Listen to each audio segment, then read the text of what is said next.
to josephfollytutoring@gmail.com. Unsolicited advice on YouTube. A letter to you, censored by structure from the YouTube comments section. I sent it here.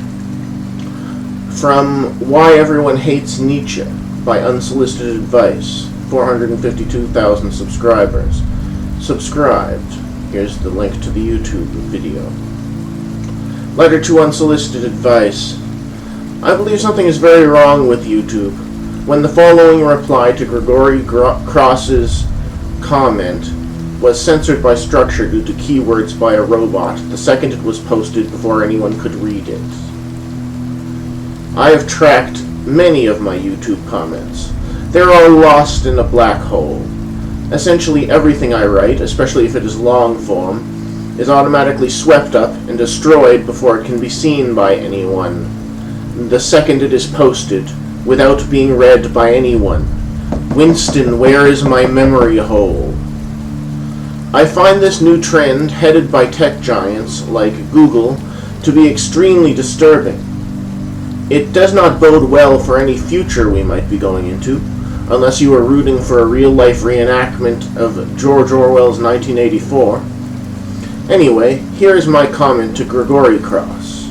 I hope now that it has been saved and emailed to you, that you might be willing to read it now that someone else hasn't made the decision for you that you can't. I'll also include this book of censored comments and writings I've assembled over the last few days. I really don't think there's anything offensive about my Nietzsche comment. It is a thoughtful examination of his philosophy, and literally nothing bad was said in it. I literally can't imagine what the robot was objecting to. At Gregory Cross, 7 hours ago. This is Gregory Cross's comment. It is very likely this will get lost in the sea of comments, but it's pretty much an instant click if I see a video on Nietzsche. It's probably the thinker I cherish most, and I think you tend to offer the interpretation I have found best and most fleshed out. You give him all the nuance he deserves, and I would even argue I'm sad I didn't get to see you presenting while I was attending the Nietzsche seminar at UC Berkeley. It's especially fun when I can anticipate which words you'll be going. I came close to crying when you mentioned the stern father figure. I love your content, and I so appreciate what you're doing with this channel. Here's to your ever-growing power. 76 reply. 7 replies. There were 8. My reply. You know, the only good one. The only one with merit. I'm glad Nietzsche brought some happiness and meaning to your life. If that passage moved you to tears, that's usually a good thing. I hope your studies go well. I read Nietzsche a lot when I was a teenager, around 14 to 18. I read him constantly, and absorbed everything I could find. I felt and still feel a kinship with him. I'm going on 40 now. I've become somewhat disillusioned with Nietzsche. If you pressed me on the topic, I think I still do not believe God is real, although I want to, and I'm far from sure. I feel very conflicted on the topic.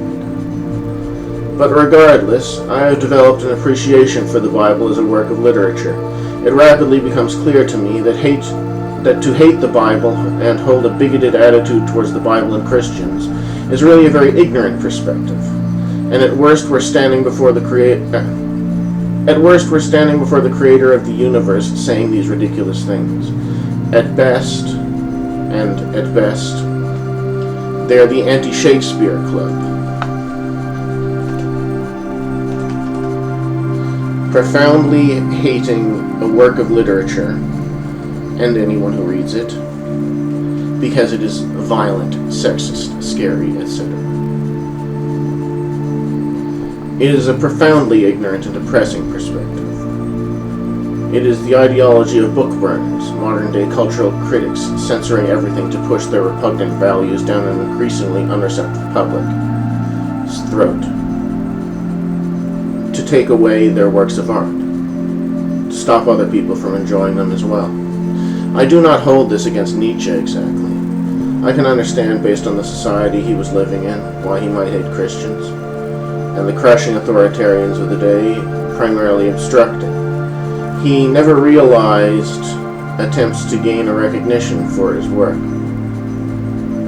His never realized attempts to gain a recognition for his work. They were bullies and fools that were making his life a misery. I understand that. But we have a transvaluation of values in the last 150 years. The values Nietzsche espoused, for the most part, grew massive like wildfires, took ideological possession of large swaths of our society, and firmly entrenched the atheist and free-thinking perspective that has grown so profoundly a part of our society, embedded in the foundation of our modern world as a titan. But things change. These views, this worldview he brought with him, have had a long time to grow entrenched in fat as well. They are high on their own pomp, and have spawned offshoots which are genuinely repellent, which infest our culture, and have made themselves extremely unwelcome in this neo-world, being built on the foundation of the new one.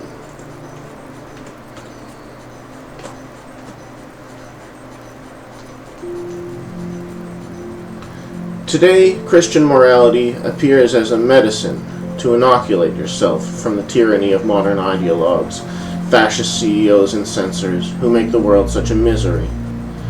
They call us back to community with our neighbors, family, and friends.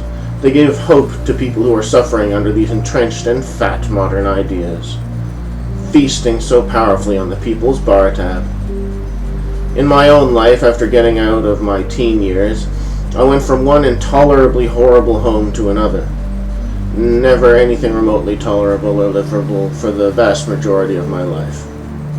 Ultimately, I was rescued from this by an old woman, a Christian woman, who has given me a very respectable home, renting a room in a house, a big room, very clean and pleasant with all of my devices and computer equipment, and a bookcase containing 55 of my banned Amazon books, which were censored all at once on a bad day with Amazon, and can no longer be purchased by anyone. In true fascist fashion, I am also banned by Barnes & Noble, so I am literally forcibly prevented from being a writer. The medium is just excluded to me by these modern Grendels. There is a balcony in my room where I can smoke. There is a second room where I can cook food in a modest kitchen of my own, and I share only a bathroom with other residents in the house. This has allowed me to pursue my other artistic activities, my game design, which I hope might bear fruit without getting crushed as offensive to Grendel. Yulia is a very kind woman, who has treated me with nothing but kindness, consideration, and respect, and seems to genuinely care about me. I call an animal, a species, an individual corrupt, when it loses its instincts, when it chooses, when it prefers, what is harmful to it. Nietzsche, the Antichrist. The talk of morality of the strong, who cares about the will of the weak, slave morality, etc., etc. By the above criteria, I feel Nietzsche's ideas are riddled with said corruption. It was his ruthless atheist new world that threw me around like trash in the wind for 20 years. Ultimately, it was Christianity, the followers of Christ, which saved me. A focus on community, loving others, kindness, goodness, as it were. It is better for a man to have these things in his life, as they result in pleasant and good things for a man. If Nero wants to dance on our corpses while he makes his best manifesto in the world ever, his ideology of the strong, most people are not that man at the top. Nietzsche, you were not that man on top. He preferred for himself an attitude of separation from the world, hating the world. He saw with suspicion his talk of family and love and kindness for all. These things could have benefited him. He was lonely most of his life, lacking love of friends, of family, of society and the world. He got a taste for what was harmful to him. And say what you will of the man, his life was a disaster. I feel he was very noble. I still feel a kinship with him. I wish in his last days he had been holding hands with his lover or his family instead of rotting away in an asylum. Regardless, in modern society, Christian and others, no longer have the meaning they did to Nietzsche. Their values have flipped. The things we once thought evil have proven themselves the most sound and justified themselves, and things we once thought good have betrayed us. I still wonder if there is a God. If not, the idea of a God is enough. Mother, I am done. Nietzsche. That's offensive! Censor it! That's offensive! Censor it!